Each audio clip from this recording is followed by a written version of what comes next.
Okay. Tonight, we have Joanne Foster, who is a parent, teacher, and has worked in the field of gifted education for over 30 years. She gives presentations to educators and parent organizations in local, national, online, and international forums, focusing on children's learning and optimal development.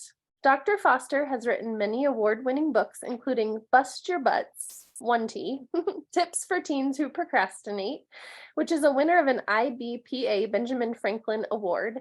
She currently writes for First Time Parent Magazine and the Creativity Post, and her work is featured elsewhere as well. Dr. Foster addresses intelligence, creativity, procrastination, productivity, children's well-being, and more.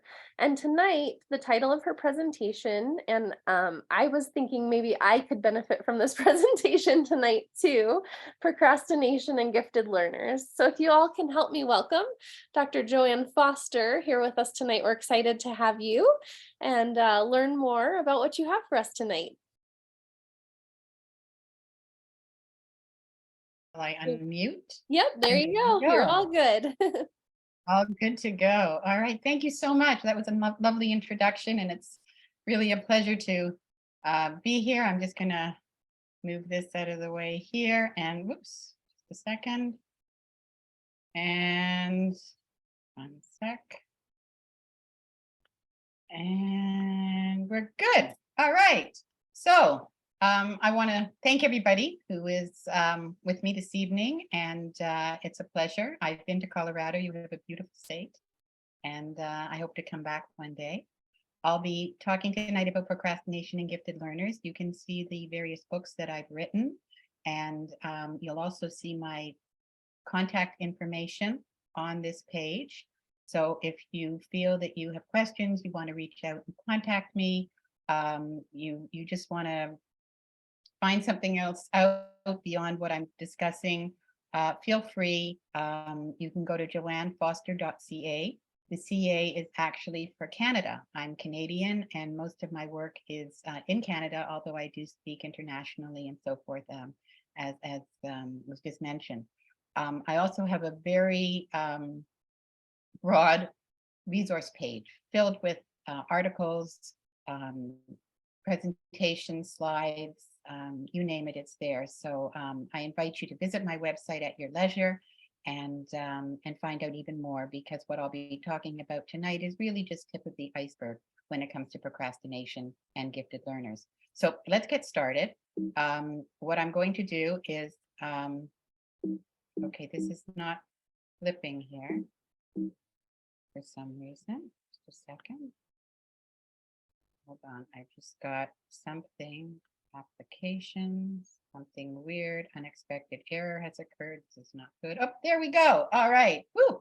So this is where we're going to be headed. And you'll see that I color code everything as I go. So you'll have an idea as to how the presentation is proceeding. So I'm going to start talking about giftedness and procrastination. So those will be the slides with the blue banner. Then I'm going to move into some key strategies for overcoming avoidance behavior. And those will be the green banner slides. And I'll be talking about 4 different keys in terms of strategies. So I'm going to talk a little bit about certain questions that are important to address, context, purpose and goal setting, and also creativity. And finally, I'm going to wrap up. There's sort of an orangey star there. And I'm going to talk about action tips, excuse me, takeaways for fostering children's well-being, meaningful learning, and productivity. So that just gives you a sense of where we're going and what to expect. So let's move on. So the first thing I want to talk about is giftedness and empowerment. And I'm going to start with a very important question. And that is, how can parents and teachers help gifted learners become more industrious, make wise decisions, and experience success at home and at school? And if we were in a presentation venue where we could have a discussion, I would ask you this question, and we would collect all kinds of different answers around what you as parents and or teachers feel is most relevant. What I'm going to do, however, is give you some thoughts here. That doesn't mean that what I'm telling you is the end all be all, but it certainly is a good starting point for you in terms of thinking about this important question. So when we look at productivity in the context of giftedness, we also have to realize that kids sometimes confront confusing and escalating issues, things like intellectual, social, emotional, expectations, all different things in different areas that can affect their well-being, affect their productivity, and affect the way they think of themselves. So there are different challenges, and some of these challenges can include the following: intensified gifted related or scholastic demands, transition times, so moving from one classroom, one school, one neighborhood, things happening in your family, those are all transition times that can have an effect on a child's productivity. Social emotional upheavals, asynchronous development and reconciling it. This is a real big issue in the context of giftedness, because of course we have some students who are very strong in some areas and not in others. And of course there are twice exceptional learners and so forth. Identity issues, motivational concerns, the kids who sometimes just can't manage to get things done because they're just not motivated. Perhaps they're bored, perhaps they're distracted, whatever it might be. And as a result, kids may avoid tasks or procrastinate. And of course, procrastination is the crux of this particular presentation. We're talking about gifted learners, but the fact is that intelligence alone is not enough. And I love this particular quote by Salvador Dali, the artist. He says, "Intelligence without ambition is a bird without wings." So then what matters? What is it that fuels that ambition, that fires kids up so that they become engaged and interested and productive? So you see here, again, talking about birds and wings, this is a beautiful picture taken by my friend Garnet Rich, who's a nature photographer. And I just think it just embodies this idea of how we can get kids to get going, to whether that's a parent or a teacher working with that little one. It's just that whole sensibility of what really matters. So the first thing that I think really matters is effort, being willing and able to practice skills and to persevere. What also matters is resilience. So being open to seeing setbacks as growth opportunities.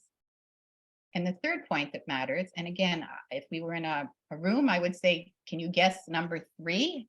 And we would see what people come up with. But again, we're not in that context. So what matters as far as this particular presentation goes is passion, that enthusiasm, that being keen to extend your capabilities and your knowledge. And notice that I say in areas in which you choose to excel, because again, it's what children choose to do. At the end of the day, it's up to them as to how productive they're going to be and whether or not they're going to procrastinate. Throughout this presentation, you'll see a number of points or book references. I pull things from all my different books. I have 7 of them. And so it just gives you an idea as to where you can find out more on these particular points when you see that little book locator there. I'm just going to add one quote here from an actor by the name of Ronnie Rowe, and I heard him say this. This is his mantra. This is what he tells people all the time. He says, "Go and get your greatness." And to me, that personifies it. That's what we want kids to do. We want them to go and get their greatness. We want them to move forward, and it will, of course, take effort, resilience, and passion, but it's got to come from them. That internal piece, intrinsic. So what are some sensible starting points? Let's just get right to the key points here. We have to appreciate children's remarkable differences. No 2 kids are alike. We have to pay attention to what fits a child in context. We have to encourage their willingness to stretch their boundaries, to try new techniques, to extend the conventional curriculum, to take a risk if they have to a little bit, not so far off the limb, but enough that they feel that they are going to try something exciting and new. And of course, advocacy for the application of best practice at school to keep kids motivated, including well-planned, targeted professional development. And this is something that I advocate for all the time. I taught for many years at the University of Toronto. I taught gifted education and educational psychology. And I was always advocating for best practice to help teachers learn to not only to keep kids motivated, but to understand gifted learning and to understand ways to help them be creative and feel good. A little bit about giftedness. This is a quote. "Giftedness is not passive. It is part of a developmental process, and it's dependent upon how a person engages with ideas, people, circumstances, environments, and the challenges of daily life. So it's not that you're just sort of born and there you are. Giftedness evolves. It has to do with what happens in your life, your experiences, who you meet, the ideas that you cultivate, the circumstances that you encounter, the environments that you're in, the supports that you receive, and of course, the different challenges you face and how you manage to deal with them. Given all those challenges, we have to help gifted learners build confidence. So we have to encourage kids to appreciate their unique talents, their gifted profiles of abilities, and also their individual developmental differences. And how do we do that? We encourage them by inviting them to have hopes and dreams and letting them know that they can make those aspirations happen. Because confidence grows when you succeed in areas that matter to you, but who you are and what you can achieve is not predetermined. It evolves. And actually, we were just speaking briefly before the session. I keep in touch with a number of my former students, and one of my former students just won an Emmy, and I sent a congratulations to him, and he wrote back something about how his grade 4 teacher made the difference, and that absolutely made my day because. And I'm not saying this to pat myself on the back, but I was his grade 4 teacher. And I wrote back and I said, it had nothing really to do with me. Maybe I made a difference and maybe I sparked your creativity, but what you are and what you achieve, it's not predetermined. It evolves, and it evolves from hard work and effort over time. It evolves from thought and knowledge and creativity, but it evolves. And understanding that evolution is what will help kids build confidence and go places.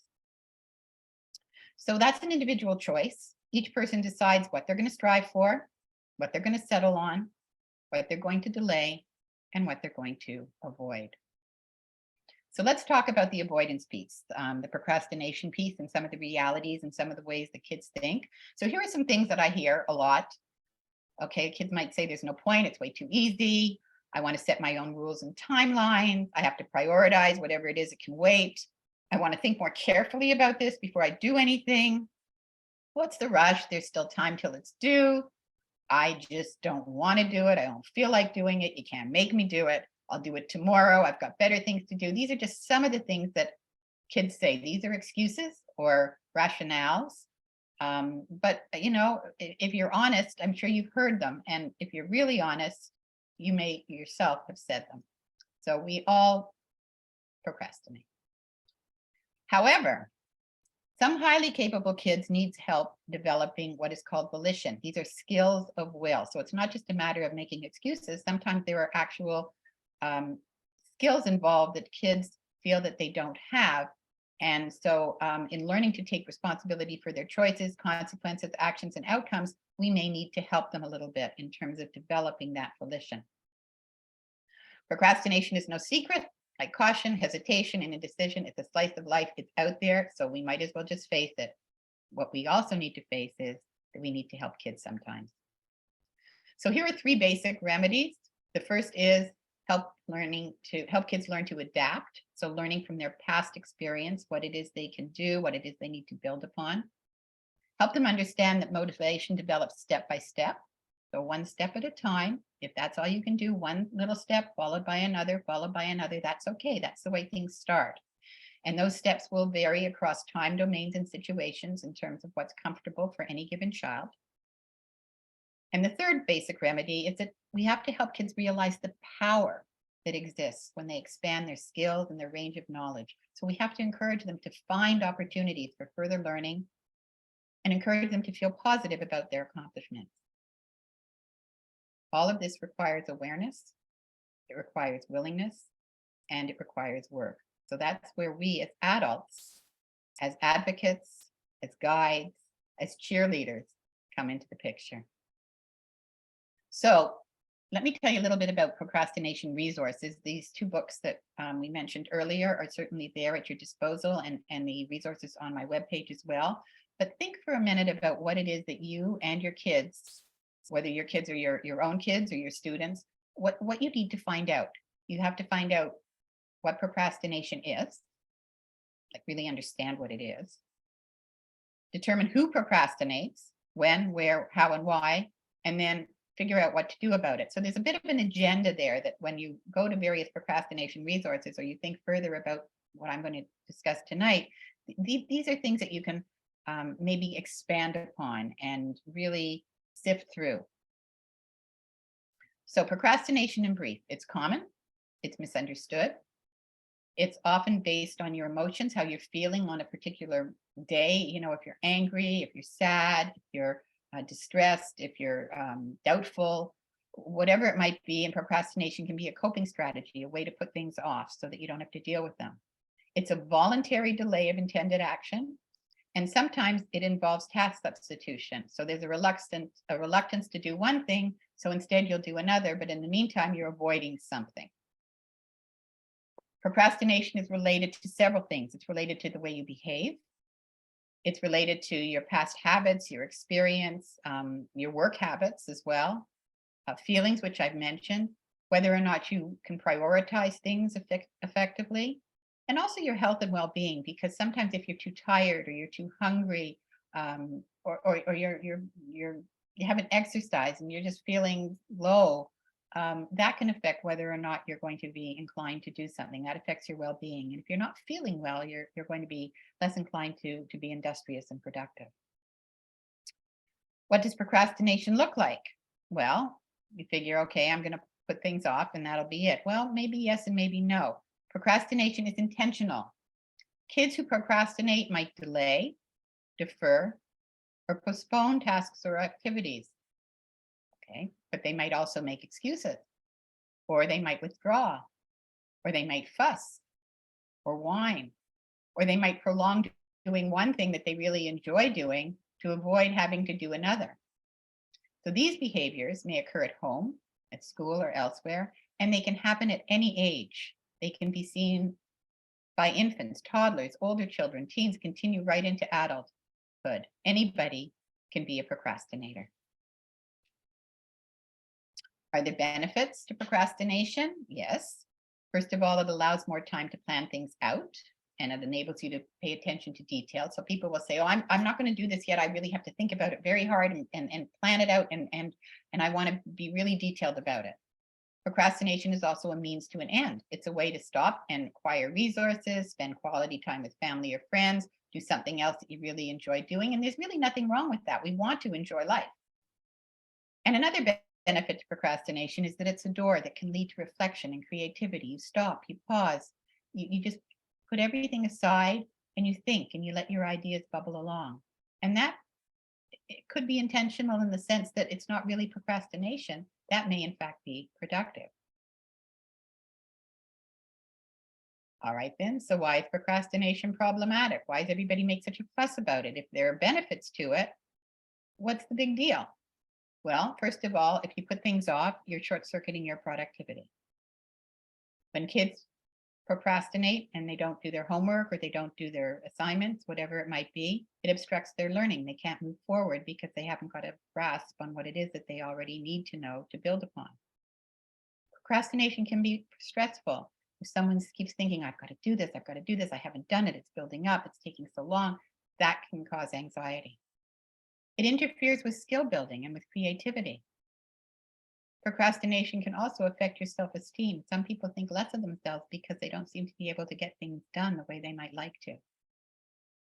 Procrastination can also compromise relationships, leading to disagreements, conflicts, or power struggles, especially if someone is counting upon you to be part of a group or an assignment or something of that ilk, or there are due dates and deadlines and so on, and you're not meeting them.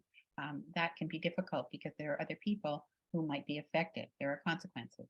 And finally, procrastination can lead to lost opportunities, not filling out forms, not being someplace where you're supposed to be. Those are lost opportunities, and there are only so many windows in life. So let's think about what the reasons are with all of those problems that could occur. Why is it that some people nevertheless procrastinate? What are those underlying causes? Some causes are personal. So some examples of this happen to be having too much to do, can't do everything, being bored, lacking confidence, fearing that you're going to fail, or fearing that you're going to be so successful that somebody is going to just lay on more stuff and then you're going to be stuck doing way too much. Some children are perfectionists. They don't want to do something at all if they can't do it just so. Another reason for procrastination is confusion. There's just too many complexities. It's too intricate. I don't know where to start. I don't know where to end. It's too confusing. Forget it. I'm not going to do it at all. And finally, yes, laziness. Some kids are lazy. So these are personal reasons for procrastination. And in Bust Your Butts, I discuss about 28 different reasons. So some of them are personal. Some of them are skill related. So here are some examples of that. Being disorganized, not being able to deal with time management. A lot of people have difficulty with that. And there are strategies and apps and so forth. Not having sufficient knowledge to be able to do a task. So you put it off and put it on the back burner and say, I'm not going to do this because I can't. Maybe you have a disability, or maybe you have problems with goal setting or decision making or prioritizing or mitigating risks. Something seems too risky and you don't want to try it because you're afraid. So those are skill related reasons. And the third category in terms of reasons for procrastination are external reasons. So these are things like all those distractions that get in your way, whether it's potato chips or devices or other people, not having the right materials that you might need, or enough structure. Having influencers out there, people telling you what to do or not to do, can be really discombobulating. And then parents who pester or who procrastinate themselves, who keep saying, have you finished your homework yet? Are you done this yet? Like going on. And then they themselves procrastinate. So they're setting an example that maybe is not necessarily the best. So those are some of the reasons for procrastination. And as I say, I do have others, but it just gives you a sense of those three different areas. So when you're thinking about, why you or kids can procrastinate, you might want to see which silo might be the one. There are also red flags that can cause procrastination. And when I talk about red flags, I'm talking about things that we really need to pay close attention to, and possibly even professionally. So traumatic or transitional events could cause children not to be able to follow through on a task or an activity. A history of emotional issues where they're not able to cope with their feelings, their anger, disappointment, embarrassment, whatever it might be. Lack of friends with whom to share ideas. This is a big one. A lot of kids who have wonderful ideas are reluctant to move forward with them because they don't have who to share them with. And we really learn a lot through communication and through collaboration and through working with others. And when children don't have that opportunity, that itself can be problematic. And then signs of undue stress, such as sleeplessness, changes in eating habits, mood swings, academic decline, changes in activity level, substance abuse, behavior that's markedly different than usual or at a step compared with age peers. So these are just signs of undue stress, things to be aware of. And if you see them, chances are you're going to have a child who's going to procrastinate as a result of these. And then finally, you have to deal with the issues one by one as they arise and acquire professional help if and when warranted. Some of these you may not be able to handle on your own. So don't be afraid to ask for professional help if and when you need it. So that's a little bit about what procrastination is and how it jives with that sort of gifted piece. And I'm going to move into the second part of my presentation now, which is actually dealing with strategies. And I'm going to talk about the drive to strive, and I'm going to focus on 4 different keys. As I mentioned earlier, one is questions, including an optimal match, which I'll explain. One is context, one is purpose and goal setting, and the other is creativity. And I'll morph into each one of these with one of those little yellow keys so you'll know where I'm going. So the first thing I want to talk about here is questions. And these are predominantly questions for parents, but also they are relevant for teachers as well. And what might those 6 questions be? They all have to do with providing support and providing learning opportunities. The first is figure out what's practical for kids, what's reasonable. Are we asking them to do things that they can actually do?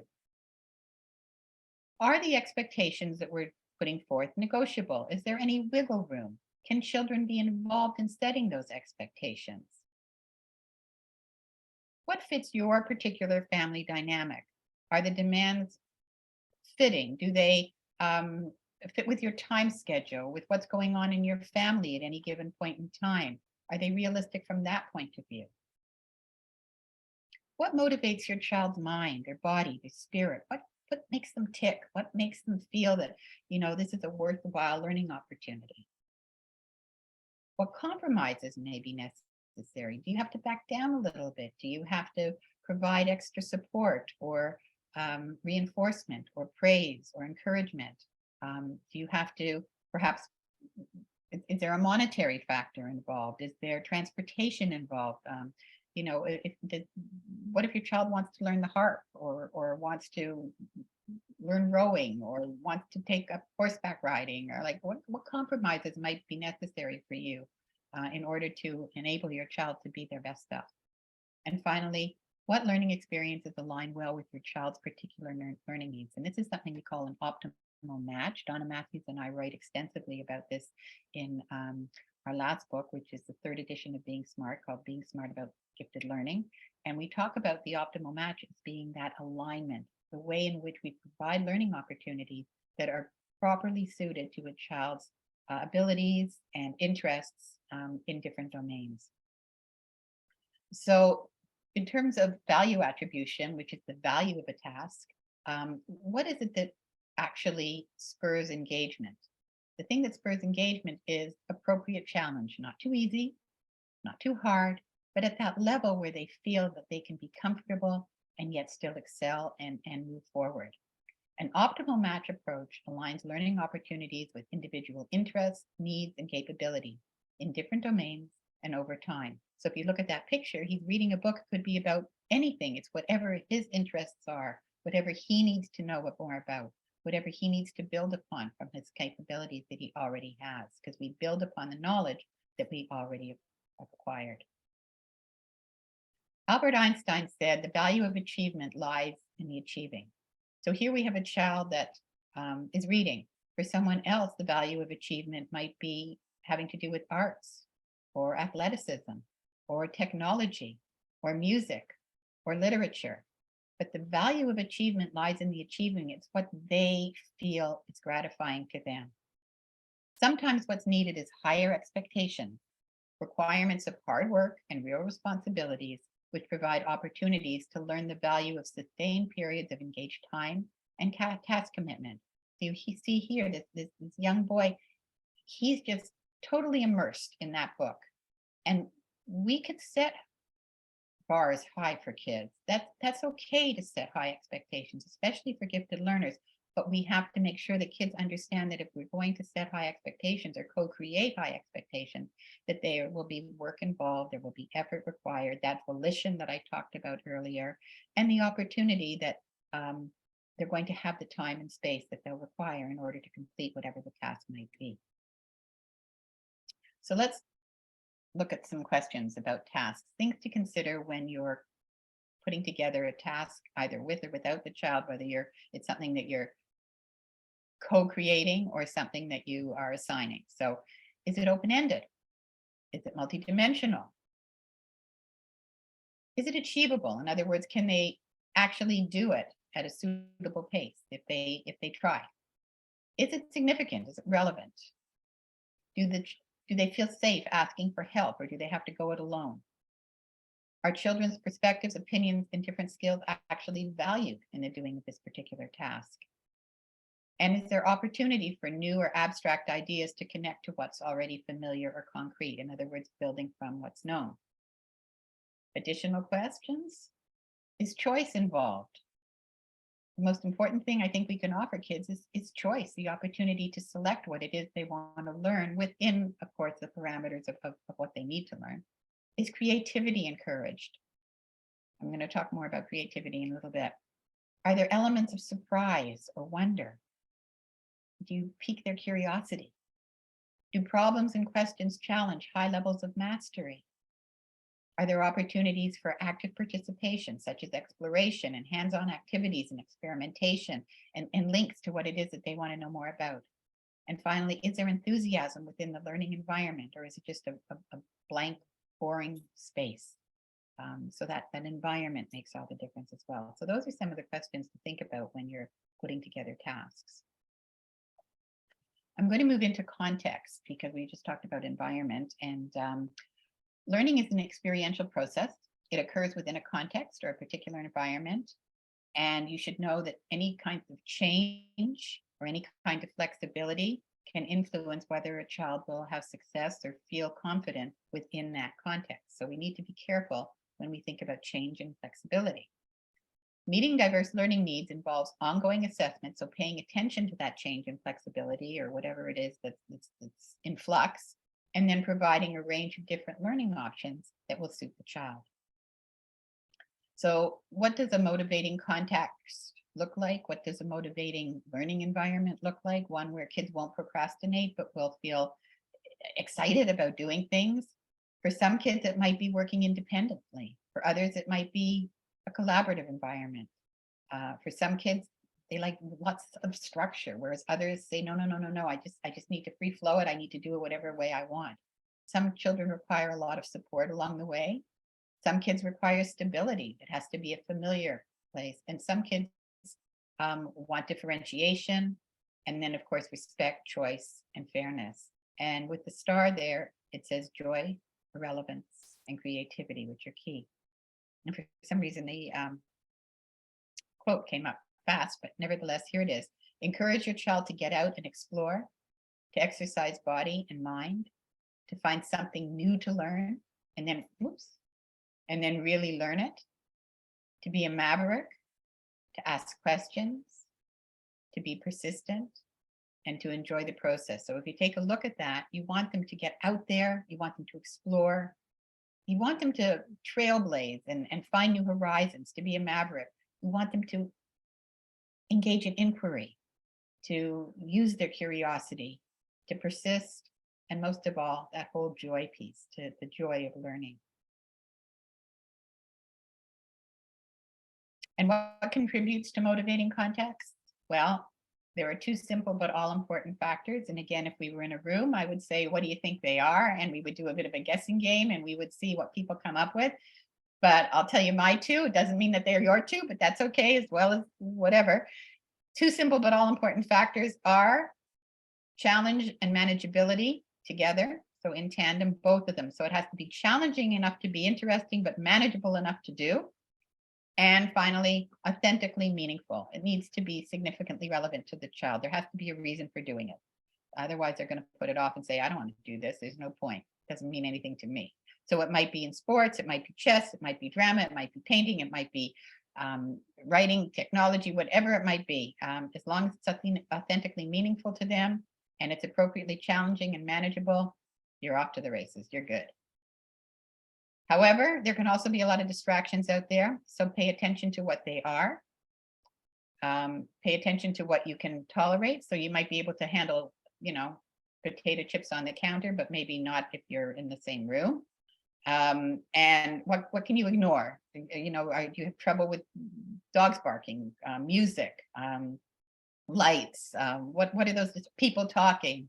What are your distractions? What gets in the way of your productivity? What makes you turn away and say, I'm not doing it. I can't do it. There's just too much going on. Forget it. So help kids remove temptation, take breaks when they need to, and determine how often they're distracted and why and when, so that they get to know themselves and then they can modify those things and mitigate them. And then, of course, practice mindfulness, the whole idea of being in the moment and deep breathing and all the things that mindfulness encompasses, which I'm not going to get into here, but is certainly a whole study in and of itself. Okay, another section here, purpose and goal setting. So purpose motivates persistence, resolve, and commitment. It knows no age restraints, and it can apply to any domain at any time. But purpose is really important. If you have a sense of purpose, if there's a raison d'etre, a way to do something, that sets you in motion in a very good way. And with enough motivation and commitment, a person can even alter their sense of purpose, because sometimes we go ahead to do something and the situation changes along the way, and we need to find out more, we need to get more resources, we need to change our goals, whatever it might be. But that's okay, because if you're still motivated and you're still committed to your purpose, you can still move forward with it. A sense of purpose is linked to better health and well-being and can help to safeguard cognitive abilities. So that's in the research, it's out there. And in fact, Scott Barry Kaufman has written about this. And it's true. A sense of purpose is linked to better health and well-being. So, I mean, go for it. So here, this is about procrastination, purpose, and notions of success. And people have a different idea of what is successful. So it may be just finishing a task. It may be finishing a task and getting an A. It may be finishing a task and getting praise. It just may be that self-satisfaction of getting something done and moving on to something next. But we have to help kids challenge their understandings of success. And they don't have to focus on large or gifted level accomplishments. They'll experience more successes and confidence if they're broad-minded about the nature of what success is. So keep that in mind too. Have a discussion with kids. You know, what's your idea of success? I mean, let's finish this, or let's finish it and do it a certain way, or you know, what is successful for you? But also, success happens through play, and we need to make sure that we're not so focused on having kids achieve large successes by compromising their play and their downtime, because that contributes to success too. We all need playtime. We all need time to relax and think and reflect and have recreation. So we need to ensure that too. It's part of our journey towards success. We also have to encourage agency. And what do I mean by agency? I mean involvement and participation, investing of yourself, your time, and your effort, and acquiring ownership in a task. Because when children sense that they have ownership of their activities and that their learning choices are respected, they'll be more inclined to commit to them and to see them through. So even when the going is tough, like that little plant picking its way through the pavement, if you really want it badly enough and you are really trying hard enough and you're investing yourself enough into it, then you can get there. So ways to augment ownership. One way is to co-create suitable goals and expectations. So involving children in designing their goals and activities leads to ownership and a sense of purpose. So here are some ideas for that.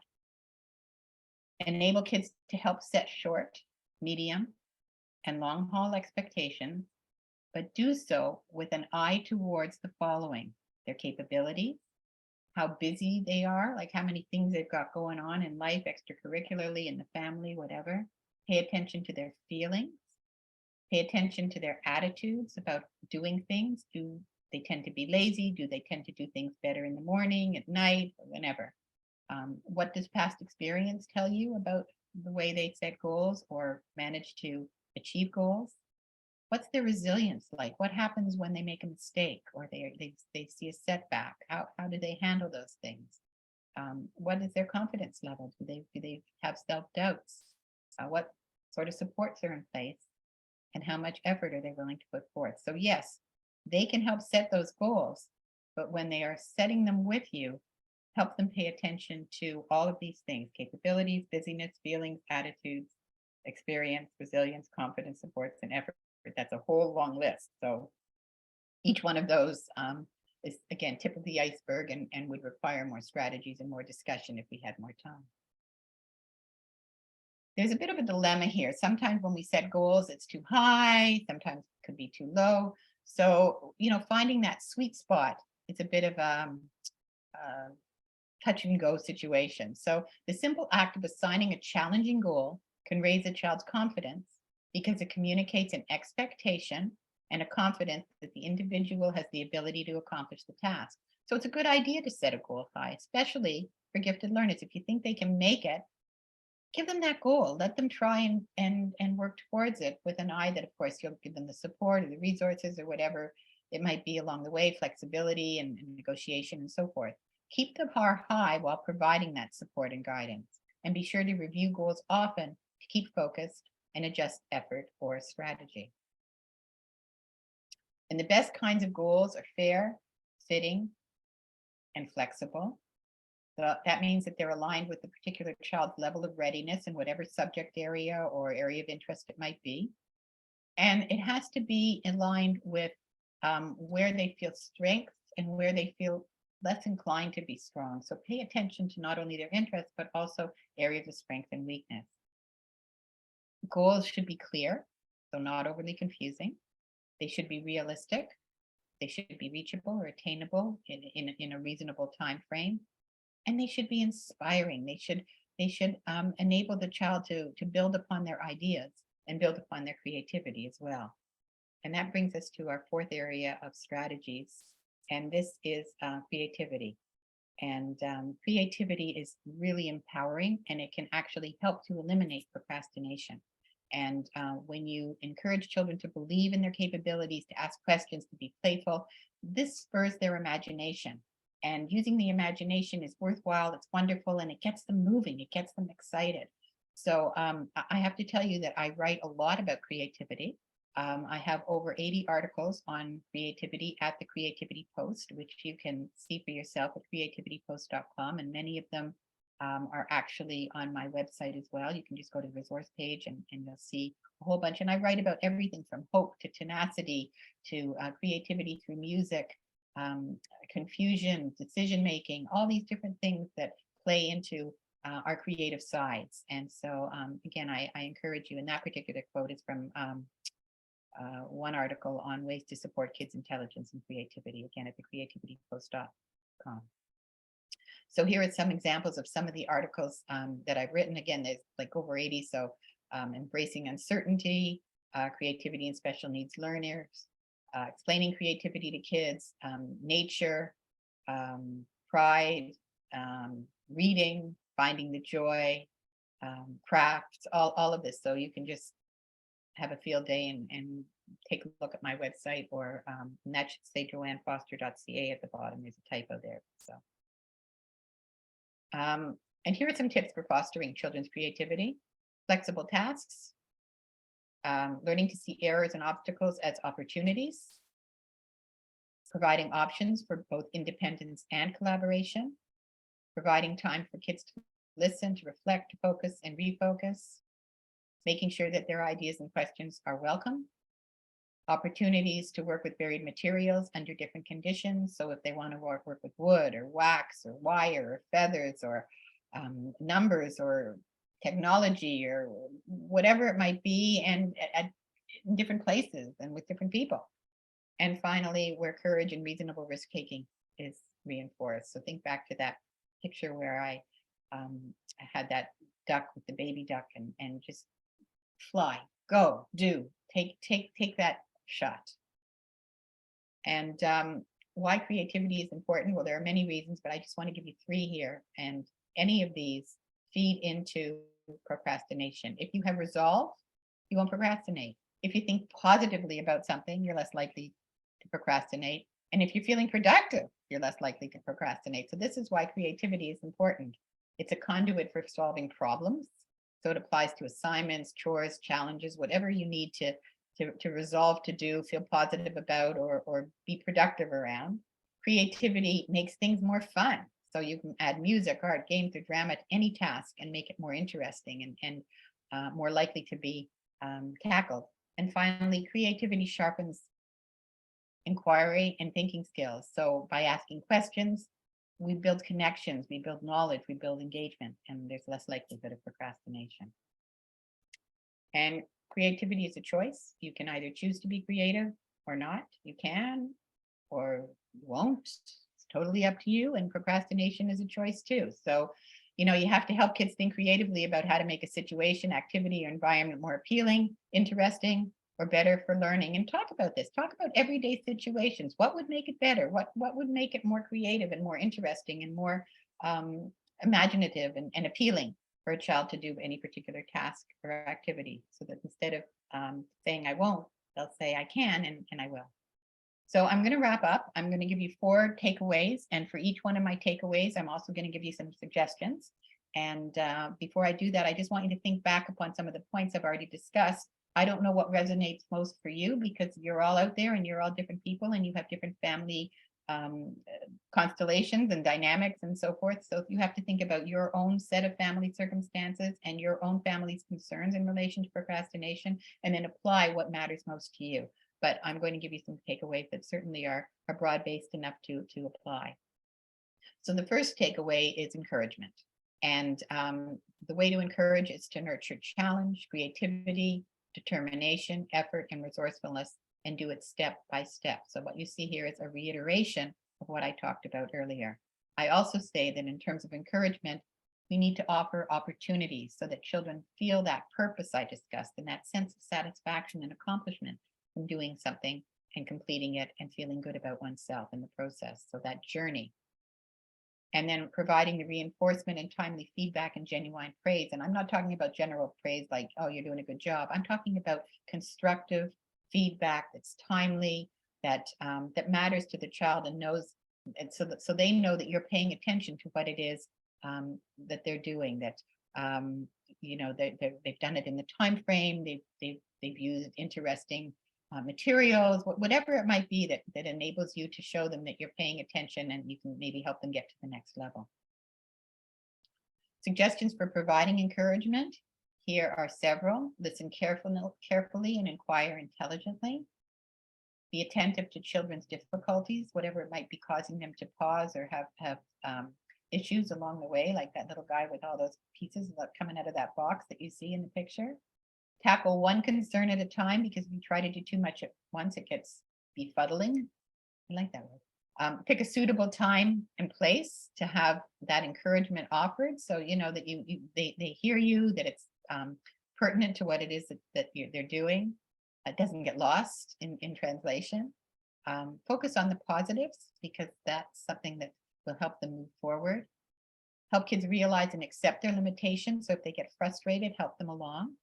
And consult and get extra support if you need to. And there are also many checklists that can help you encourage children. So for example, in Beyond Intelligence, Donna Matthews and I write about how to model effective coping skills, different ways to reassure kids, and how to support your child in taking action. And I write about these in a lot of my articles, not only for Creativity Post, but also for First Time Parent Magazine. So again, resources page, joannefoster.ca.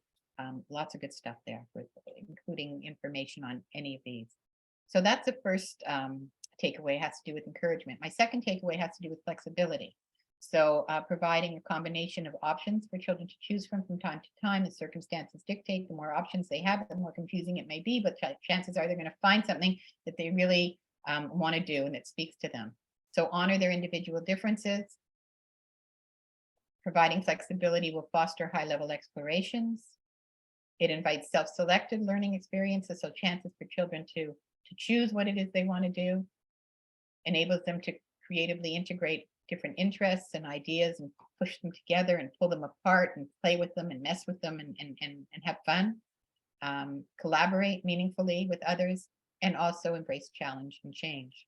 So some suggestions to enable flexibility. Here are a few. Figure out what's worked well before. Figure out who can help. Have kids participate in making sure that they have a say in planning their learning experiences. And pay attention to their skill sets. So for example, if they don't feel that confident when it comes to their work habits or communication or decision making or self-advocacy, help them get over those particular obstacles or hurdles if need be. My third takeaway is find the joy. And I have a whole article on this in Creativity Post, actually. Confidence grows as we experience things we like to do and become better at doing them. So enjoy what you do, what interests you. Think about how you can tap into those interests when you confront a task or challenge that you might be tempted to avoid. So find that joy, find that piece of it, that segment, that beginning, that middle, that end that makes you happy. And often you can find joy through action. So the first part of action has to do with the thinking part, focusing on what it is you have to do, how you're going to do it, visualizing the success and the outcomes, and figuring out what it is that you need to prepare in order to get going. So that joy through action is a step-by-step process. So those are the thinking aspects, the beginning aspects, and then come the actual progress throughout the action. And staying on track, paying attention to any adjustments you need to make, making sure you take breaks so that you still stay joyful. Getting the help you need, and being resourceful if you have to find new materials or things along the way. So yes, we want joy, but joy comes at a price. You need to think, and you have to check your progress along the way. And the final takeaway here, number 4, has to do with responsibility. And when we talk about procrastination, responsibility may seem like it's the other end of the spectrum, but Children who know that their education is in part their own to create have learned an important lesson for life and derive a lot more from their schooling. So having that discussion with them, that they need to be involved in their education, that they can help co-create it, and that they need to actually take part, they need to be engaged, they have to put forth that time and that effort. So having that discussion with them. They have three options. They can stand still and go nowhere, which I call paralysis. They can turn back and never know what might have been, which is just retreating. Or they can move ahead and take a chance and progress. So this is the responsibility package that you can present to them and let them choose. You know, what is it that you want to do? You choose, because ultimately anything you do, the choice is yours. And helping kids take responsibility for their actions and learning advancements will help them go from I can't or I won't to I can and I will.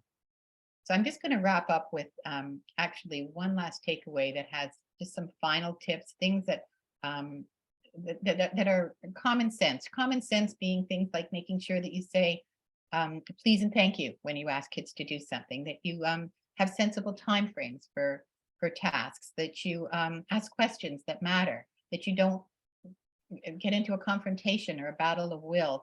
None of that serves any purpose in terms of working with procrastinators. It's really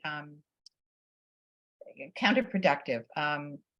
Just being respectful of their thoughts and their feelings, it's really what it's all about. So you know, again, not criticizing but being constructive. So all those things.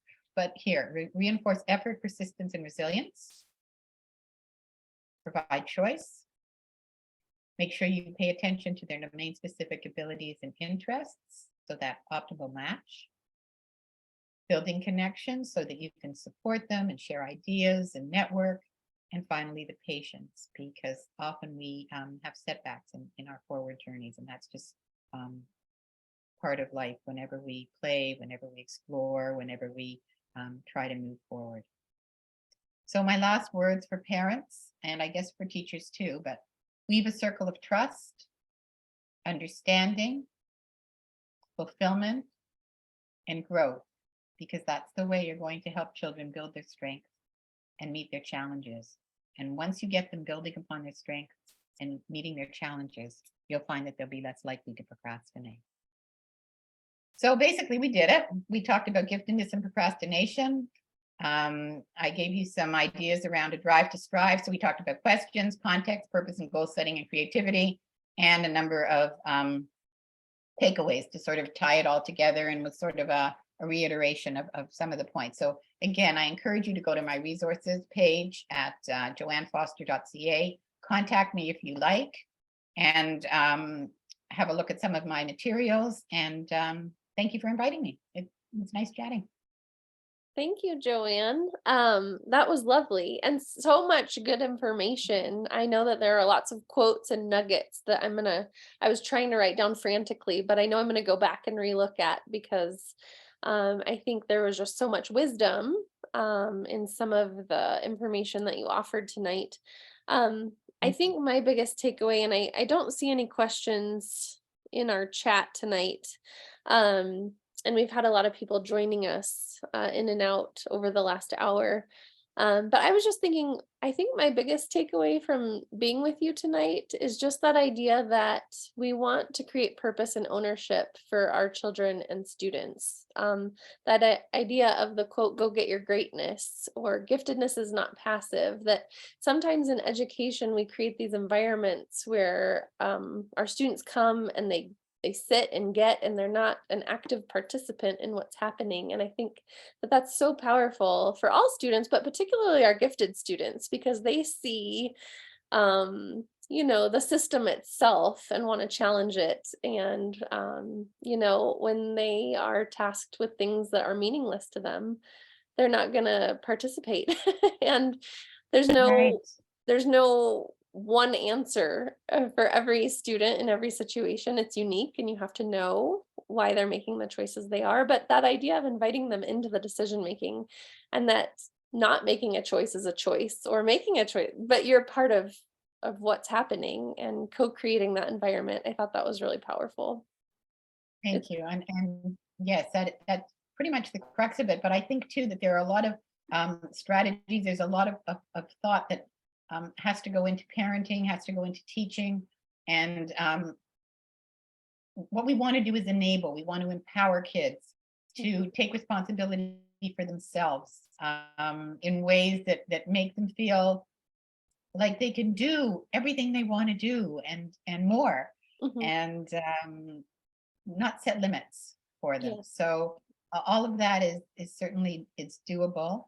And certainly people can go back over this presentation and take shots of the screens or what have you, and maybe some of these strategies will be helpful both Yeah. in classrooms, in homes, in various learning situations. Actually, anywhere is a potential learning situation. So Yeah, no, that's wonderful. And your books are listed there. And if anyone has questions or wants to reach out to you directly, they can go to your website and your contact information is there. Thank you so much for joining us tonight. And thank you all on the other side of Facebook for joining us tonight. We appreciate you. We know that it's a busy time of year. We will not be hosting our conversation with CAGT the third week of December. It's just really close to the holidays and everyone's on break. But we will be back January 3rd with our next conversation with CAGT. So please mark your calendars, check our Facebook and website. We'll have all the info that we need coming out for that January 3rd one. But thank you so much, Joanne, for joining us tonight. We really appreciate it. And I hope everyone has a happy holiday. We'll see you in January. Thank you.